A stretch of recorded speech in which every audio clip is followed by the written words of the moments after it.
अस्सलाम वालेकुम। उम्मीद है कि आप खैरियत से होंगे। थक गए भाई सुन सुन के। बलूचिस्तान के लोगों की एहसास से महरूमी दूर करेंगे, बलूचिस्तान की पसमानदगी दूर करेंगे, बलूचिस्तान को मुल्क के दिगर शहरों और सूबों के बराबर लाएंगे। ये हर हुकूमत वक्त जो है या हुक्मरान है ये कहते हैं, लेकिन हकीकत इसके बिल्कुल बरक्स है। आज भी अगर बलूचिस्तान की गवर्नमेंट बन रही है तो क्वेटा की बजाय इस्लामाबाद में बन रही है। और ये माजी में भी हुआ है, चाहे मरी मुआहिदा हो जिसके नतीजे में नेशनल पार्टी के सरबराह डॉक्टर अब्दुल मालिक बलोच बलूचिस्तान के चीफ मिनिस्टर मुंतखब हुए। फिर माजी की भी बातें हैं सारी।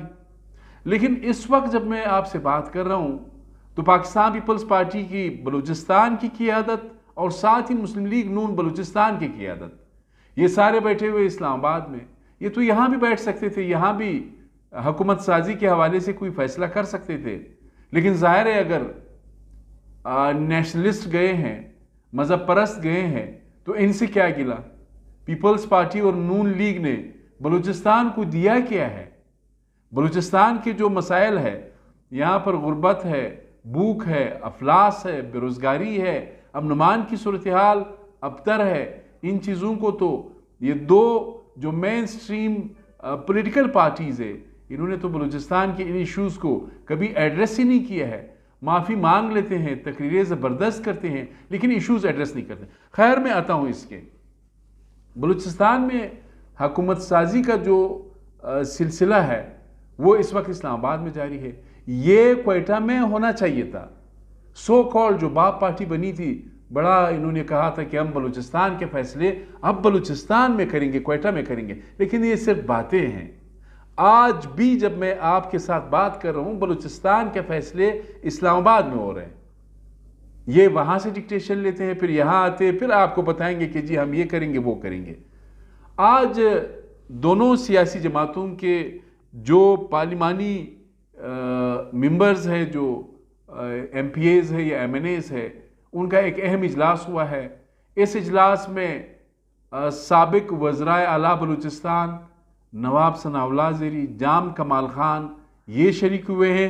साथ ही मेरे पास जो फ़ोटोज़ अवेलेबल है उसमें शेख जफ़र खान मंदोखेल, मीर सरफराज बुगटी, सरदार सरफराज डोमकी, इसी तरह अली मदद जतक, मीर चंगेज़ जमाली, असफंदियार खान काकड़, मौलवी नूरला, ये सारे वहाँ पर मौजूद है।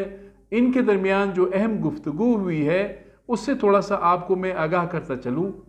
ज़ाहिर है 18वीं तरमीम के तहत बलूचिस्तान काबीना में 14 वज़ीर आ सकते हैं, 5 मुशीर आ सकते हैं, 1 वज़ीर आला होगा।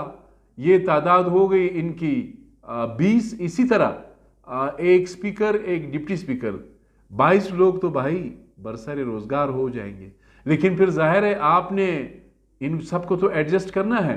पीपल्स पार्टी के टिकट पे जो आया है या नून लीग के टिकट पे, वो कोई बड़ा स्ट्रॉन्ग नज़रिया नहीं है एक दो लोगों को निकाल के, वो नहीं है। वो तो मांगते हैं कि जी कम मुझे वज़ीर बनाओ। वज़ीर नहीं बनाते हो तो भाई मुशीर बनाओ। 6 तो आज़ाद अरकान गए। आज़ाद अरकान उनका तो 1 पॉइंट एजेंडा है कि भाई हमें अच्छी मिनिस्ट्री दो।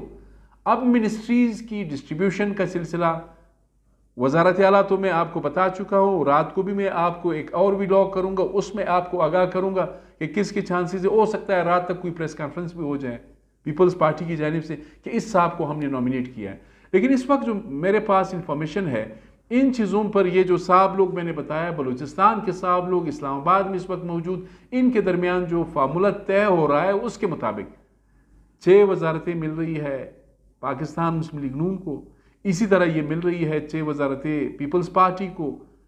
स्पीकर का जो पोजीशन है वो मुस्लिम लीग नून को मिल रहा है। डिप्टी स्पीकर जो है हो सकता है। अच्छा, इस सूरत हाल में जो बाप पार्टी है बलूचिस्तान अवामी पार्टी, सादिक संजरानी साहब है, सरदार साले बुतानी है, नवाबजादा तारिक मक्सी है, ये भी ज़ाहिर है इनका भी एक रोल है, ये भी शुरू से इनके साथ है। तो इनको भी ज़ाहिर है मिनिस्ट्रीज़ कुछ ना कुछ 1-2 मिनिस्ट्रीज़ या डिप्टी स्पीकर की पोजीशन जो है वो भी दे सकते हैं।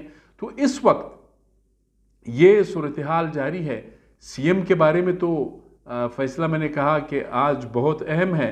इम्कान आज है नहीं हुआ तो फिर ये कल हर सूरत में होगा। ज़ाहिर है मरकज़ में चीज़ें जो है वो तय हो गई है। इस वक्त सूरत हाल ये है कि मिनिस्ट्रीज़ की बातचीत जारी है। कौन बनेगा मिनिस्टर्स, PND पे नजरें हैं। सब चाहते हैं कि जो प्लानिंग एंड डेवलपमेंट डिपार्टमेंट है वो दी जाए, साथ ही CNW communication and works department, irrigation department, education department, महकमा सेहत, एग्रीकल्चर, इस तरह के जो फाइनेंस, ये सारे डिपार्टमेंट जो है अब ये साहब लोग वहाँ पे बैठे, इसकी तकसीम का मामला जो है।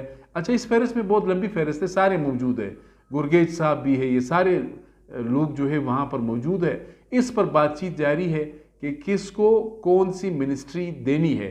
ये आपको बताना था, लेकिन अफसोस की बात ये तकसीम आप क्वेटा में भी कर सकते थे। आपका शुक्रिया।